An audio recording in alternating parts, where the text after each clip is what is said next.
By now, the obesity message is clear, and Ozempic is a testimony that obesity is a metabolic issue. It is a hormonal issue, not a calorie alone issue.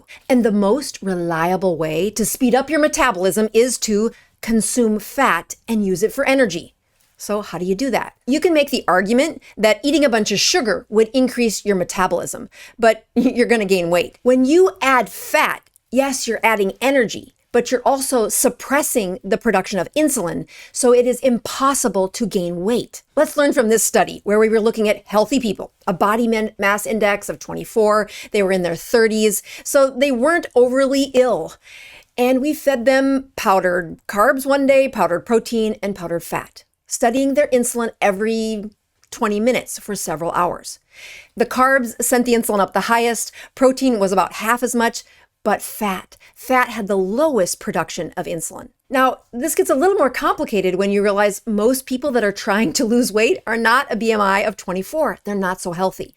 What's happened inside their bodies is insulin has become pathologic. There is way too much insulin being signaled in their bodies to get the glucose or get the energy inside the cell.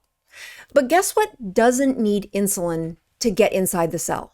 You guessed it, ketones, which are made from fat. So when we apply this experiment to patients with insulin resistance, with high amounts of insulin, butter is perfect. It's got medium chain triglycerides, which are these special kind of fats that do not require digestion, just absorption. So part of the butter slips right into the liver and your body makes ketones out of it right away. The other fats do get digested, and a couple hours later, their energy gets delivered to your body as well. This high energy delivery all happens while insulin stays low. Now, the exact amount of insulin in that sick patient is not always as important as the fact that it was less insulin than they produced yesterday, which is why this experiment works so flawlessly in my patients. The part that makes it impossible to gain weight is because of that reduced insulin. Let me use this image to teach the point. This is a type 1 diabetic, so the only insulin they get is the one that comes from my prescription, and they're injecting it. This patient injected it into their thigh over and over and over again, and look what it did. It demanded, it dictated that fat grew even where it wasn't supposed to. This is the problem with obesity. Insulin is dictating that fat storage. That's why when you eat high fat, like all butter, you intake a lot of energy, which you actually get to use. Your body is burning that energy because the insulin isn't forcing it into storage. So this improves your basal metabolic rate. So these benefits from butter are easy to see.